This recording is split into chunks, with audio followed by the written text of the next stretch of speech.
বিয়ে মানে শুধুমাত্র একটা ঘর, দুটো হাঁড়ি পাতিল আর কিছু আসবাবপত্রের সমাহার নয়। বিয়ে হচ্ছে দুজন মানুষের মনের মিল আর সুখ দুঃখে চিরদিন একসাথে পথ চলার অঙ্গীকার। আপনি আপনার স্ত্রীকে কত বড় বাড়ি, কত ভরি গয়না দিতে পারবেন, তার চেয়েও বেশি জরুরি আপনি তাকে কতটা ভালোবাসা দিতে পারবেন, তার সাথে কতটা সময় কাটাতে পারবেন। স্ত্রী হিসেবে আপনি কতটা যোগ্য কিংবা কতটা নজরকাড়া, তার চেয়ে বেশি জরুরি হচ্ছে আপনি নিজের স্বামীর প্রতি কতটা আন্তরিক, কতটা খেয়াল রাখতে পারবেন তার সেই সব বিষয়গুলো। ভাতের অভাবে কিংবা রূপের অভাবের চেয়ে কয়েক গুণ বেশি সংসার ভেঙেছে আন্তরিকতার ভালোবাসার অভাবে। ভাতের অভাব আর রূপের অভাব পুষিয়ে নেওয়া গেলেও ভালোবাসা কিংবা আন্তরিকতার অভাব পোষাবার মতো নয়। দিন শেষে একটা সুন্দর সম্পর্কের জন্য দুজনকে ছাড় দিতে হয়, দুজনের প্রতি আন্তরিক থাকতে হয়।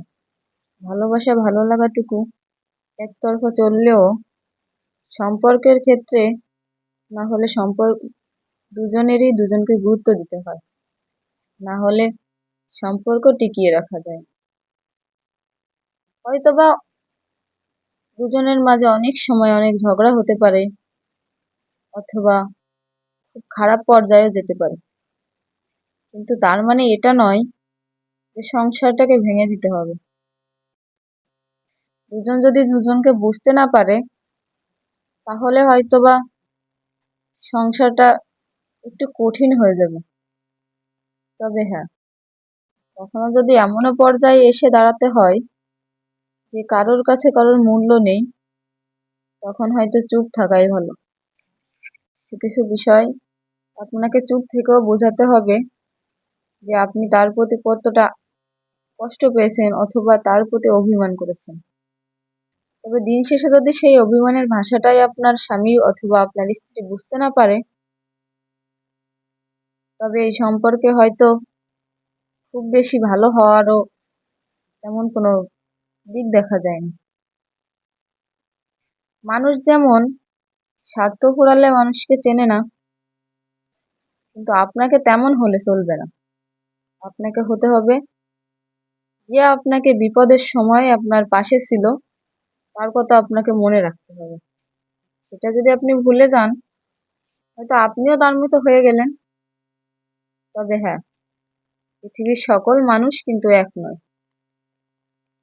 আমরা প্রতিনিয়ত নিজেদের থেকে নিজেরা একটু একটু করে হারিয়ে যাচ্ছি।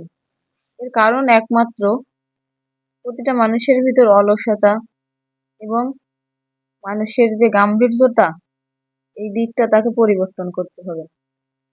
তাহলে কোনো মানুষই সহজে সফলতা অর্জন করতে পারবে না।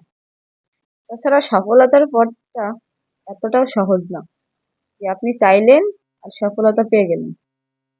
মহান আল্লাহ বলেছেন, তোমাকে যদি সফলতা অর্জন করতে হয় তাহলে তোমাকে কঠোর পরিশ্রম করতে হবে।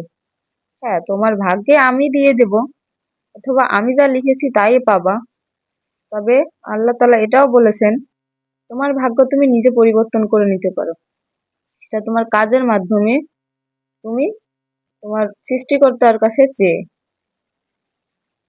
সময় এবং পরিস্থিতি হয়তো সবার জন্য এক না, তবে সময়টাকেও বদলে নেওয়া যায়। সময়কে যদি আপনি একটু একটু করে কাজে লাগিয়ে সেই কাজটাকে যদি আপনি সঠিকভাবে করতে পারেন, হয়তো আপনার পরিস্থিতিও ঠিক হয়ে যাবে। দুঃখের সময় মানুষের যে আঘাতটা, এই আঘাতের কথা হয়তো ভোলা যায় না। তবে তাই বলে তাদের সাথে যে দ্বন্দ্বে জড়াতে হবে এমন কোনো কথাও নেই। দিন শেষে নিজেকে ভালো রাখতে হবে, তাই না হলে কেউ আপনার ভালো থাকার দিকে তাকাবে না, কেউ চাইবে না আপনি ভালো থাকেন। বর্তমান সমাজ এমনই একটা পরিস্থিতিতে গিয়ে দাঁড়াইছে, কেউ কারো ভালো দেখতে পারে না। কে আপনি আর কে আমি, সবাইকে সবার নিজের মতো করে ভালো রাখতে হবে, ভালো থাকার চেষ্টা করতে হবে। কারণ এই দুনিয়াটা কেউ কারো জন্য নয়।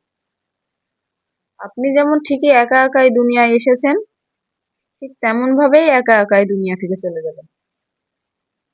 কিন্তু কখনো এটা ভাববেন না আমারকে কেউ দেখলো না, তাই তার জন্য তাকে আমি দেখবো না, অথবা তার পাশে আমি থাকবো না।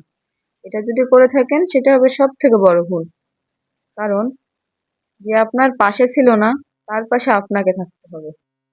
তখন সে বুঝে নেবে সে কতটা তার জন্য আপনার জন্য করেছে এবং আপনি কতটা করেছেন। মুখে বলে তাকে বোঝানো যাবে না, কারণ বোঝানোটাও ঠিক না। তাই নিজের জায়গায় থেকে নিজেকে আপনি সঠিকভাবে গড়ে তুলুন। নিজের শিক্ষায় যদি নিজে শিক্ষিত হতে পারেন, তাহলে আপনার শিক্ষা দেখে অন্য শিক্ষা নেবে। আপনার নিজেকে গিয়ে কাউকে শিক্ষা দিতে হবে না। দিন শেষে যার যার মতো করে সেই বাঁচতে শিখতে হবে। এটাই হচ্ছে মূলত আমাদের নিজেদের মানব জীবনের যে পথ, এটা সঠিক এবং সুন্দর করার একটা প্রক্রিয়া। তা না হলে আমরা দিন শেষে নিজেদের মতো করে নিজেরা হারিয়ে যাব। কেউ আমাদের নিজেদের পথটা সুন্দর করে দিতে পারবে না, কারণ যার যার যোগ্যতা এবং যার যার ইচ্ছা শক্তিই পারে তার ভাগ্য এবং সবকিছু তার বদলে দিতে। এভাবেই মানুষের সফলতা মানুষ নিজে নিজেই করে অর্জন করবে। সবাই ভালো থাকবেন, সুস্থ থাকবেন।